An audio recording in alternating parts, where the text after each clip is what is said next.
The renowned artist Pablo Picasso once remarked, "Good artists copy, great artists steal." However, I doubt he had in mind the recent flood of shameless imitations in the realm of cartoon films and programs.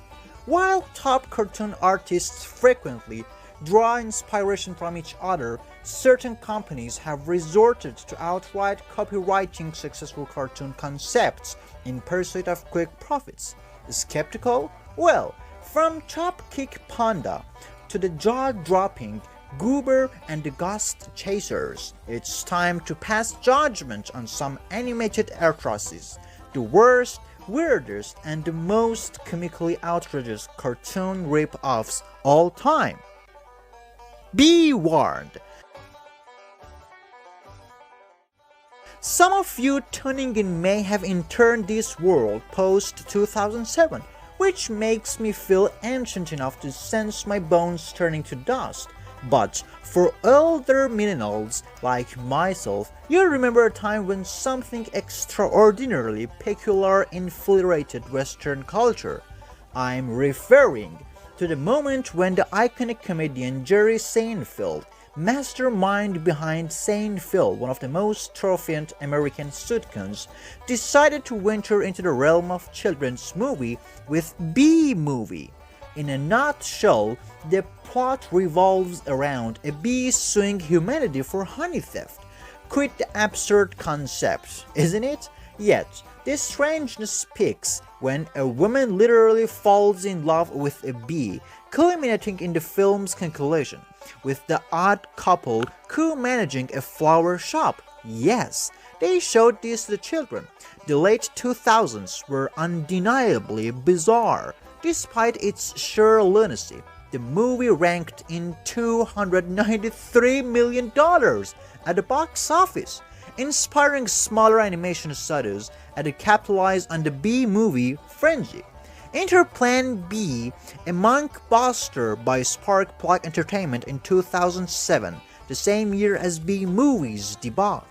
At least, Plan B stayed B-centric, and here it is in its plot, steering clear of the airy bee-human romance instead of focusing on a bee transied by a honey-demanding queen bee.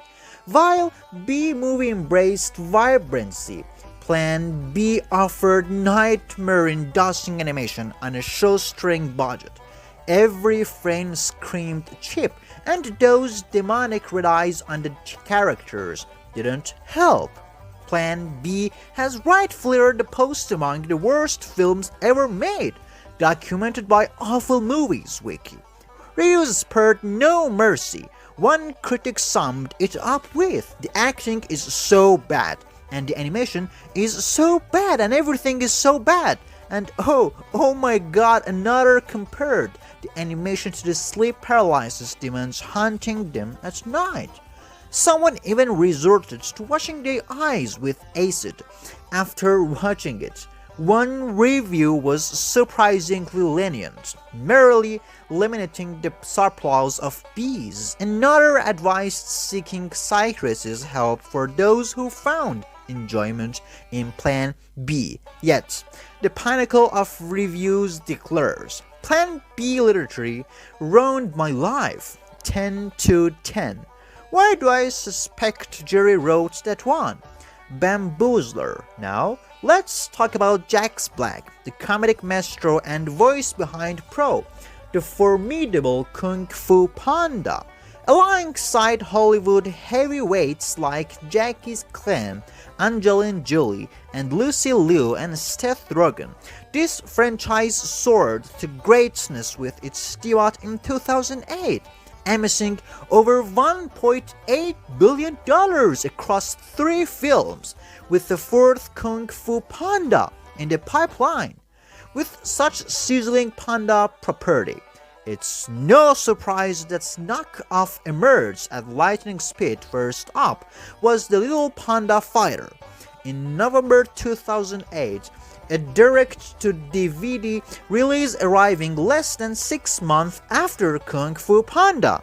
And while the creators did conjure an original plot following a gland panda named Pandaka with dreams of becoming a professional dancer, and budget allocation seemed to forsake decent animation, leaving the creepy 3D emergency resembling a project undertaken by Kung Fu Panda animators under duress. Despite the cringe-worthy nature of the remake, it still falls short of the even more absurd knockoff, Chop Kick Panda, a 2D animated film shamelessly copying the entire plot of Kung Fu Panda. It follows a lethargic panda with dreams of mastering martial arts. What's even stranger is that the movie was released by a yoga company. Yes, you heard it right! In 2000 and actually in 2011, Gala ANC took a break from producing yoga and meditation tutorials to engage in a quick cash grab with 3 embarrassingly bad animated movie rip-offs. Among the culprits, it's Puss in Boots, a fairy tale shamelessly imitating DreamWorks, Puss in Boots, and annoyingly named Tappy Toes, mimicking Happy Feet, the animated musical about a dancing penguin. As accepted, this 2D animation turned out to be a direct-to-DVD flop. Ultimately, Gala INC struggled to sustain interest in its movies. Perhaps they should have stuck with yoga poses, losing my religion. When Finding Nemo was released back in 2003, over 20 years ago, it was celebrated as masterpiece of animation. The heart-wrenching tale of an overprotective clownfish searching for his lost son resonated worldwide and filled the pockets of its producers with a straggling $940 million at the box office. Suddenly, there was an inundation of underwater fish-focused family movie mockbuster attempting to ride on the cocktails of Finding Nemo's success. But one stood out above all others, not just because it copied Finding Nemo's unique name convention, not because its characters were carbon copies of those in Finding Nemo, but because it combined the name of fish with faith, introducing Clear's throat, Finding Jesus. Finding Jesus, it may sound like I'm making this up, but I promise this is 100% real. Finding Jesus, released in the year of our Lord 2020, follows the story of perpetually smiling fishy friends, Michaels and Joy, and their 3D animation adventures telling Bible stories to a series of eternally smiling underwater creatures. The scenes are all eerily similar, cutting from one fish to another, all supporting the exact same expression, talking monotonously about biblical stories in a way that just feels rich. With an impressively bad score of 1.1 out of 10 on imdb.com. You'd think this couldn't get any worse, but it does, because director Jason Wright clearly didn't think he'd hit rock bottom with one horrifically and mockbuster. He made another. Can you guess what it's called? Clearing Through. It's actually Chuckles Finding Jesus 2. It's the same freakish fish with more biblical stories, which was given a marginally better 1.2 out of 10 on IMDb. What I find really amusing is that Jesus famously walked on water, so surely the last place you'd find him is at the bottom of the ocean. Cheap of the old block animation is typically associated with children's movies, but if there is one show that puts the hard R rating in animated programming, it's South Park. Looking at a world map, you'd struggle to find a country where at least one episode of South Park isn't banned, but one of the countries with a full ban on the entire series is Kuwait. due to South Park's offensive jokes about Muslims.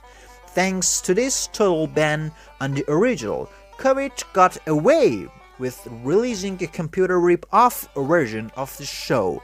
Block 13 was released in 2000 and reimagined the main cast of South Park with boys of Arabic descent instead.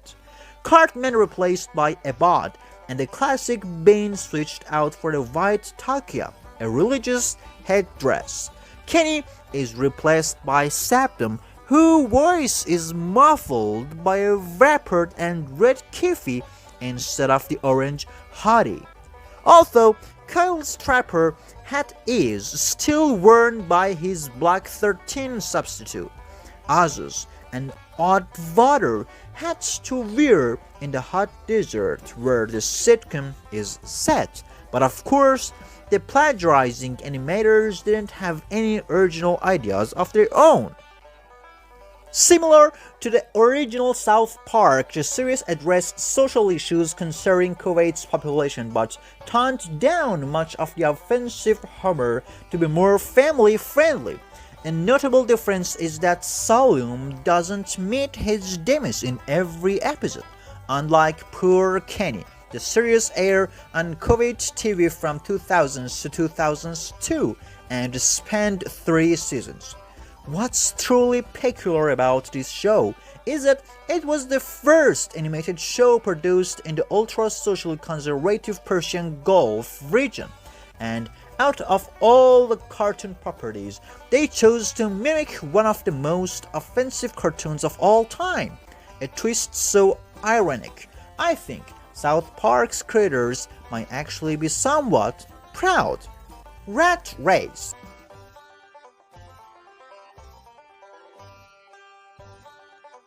If I ever see rats in a restaurant's kitchen, then I'm never eating there again. But when it comes to animated movies, we put our digest of the rat sites and all enjoy Ratatouille. The movie, released in 2007, tells the story of a rat, Remy, who helps a French chef cook in a kitchen by hiding under his hat while secretly controlling him like a puppet. A smash hit at the box office. It raked it over $600 million. It's unbelievable, and won an Oscar for Best Animated Film. And as I'm sure you know by now, where there's an animated hit movie, there's always a rip-off rat. In this case, Ratatouille. While Ratatouille was in production for several years, this animated rip-off was created in just 4 months by Brazilian animation studio Guido Brinquedo, and that is reflected in the low-quality animation, with a movie that only lasts half the length of original at 45 minutes. The plot loosely followed a rat that becomes a chef and runs a restaurant. Halfway through the movie, a group of rats being changing la la la and ha ha ha ha repeatedly as animators try to fill time in the middle of length movie, as if they didn't have the whole plot of Ratatouille to steal ideas from. You're probably scratching your head and wondering why on earth these terrible counterfeit movies are made. Well, the business model behind these low-budget rip-offs is that they're quickly put together to be released in the same month as Ratatouille and ride on its cocktails. Most of the profits come from confused grandmas accidentally buying the wrong DVD for their grandkids. And if that wasn't hard enough on the elderly, the same study also ripped off Up, the heartfelt movie where an old man attaches thousands of balloons to his house to fly away on an adventure. But in the chef knockoff, What's Up? Balloon to the Rescue, they don't even bother to animate multiple balloons instead of replacing it with one giant balloon. Now, you may think you're smarter than to end up watching one of these knockoff films, but The way these mockbusters often trick people into buying them is using similar words in the title. For example, in 2012, the third installment of DreamWorks' popular Madagascar series was released called Madagascar 3, Europe's Most Wanted, the follow-up to Madagascar Escape to Africa, and so too came the Ripoff, Life's a Jungle, Africa's Most Wanted, a movie that follows the adventure of a sweeter West-wearing dog that gets lost on safari in the savannah. The use of similar words, character, design, and movie posters centered on a gang of animals in Africa. And it may just fool you if you're not paying close attention. If you search for it online, the similar wording could end up with you accidentally buying the wrong movie, so always double check the title and the production company when renting or buying a movie. If you smell a rat, don't buy it. See you soon.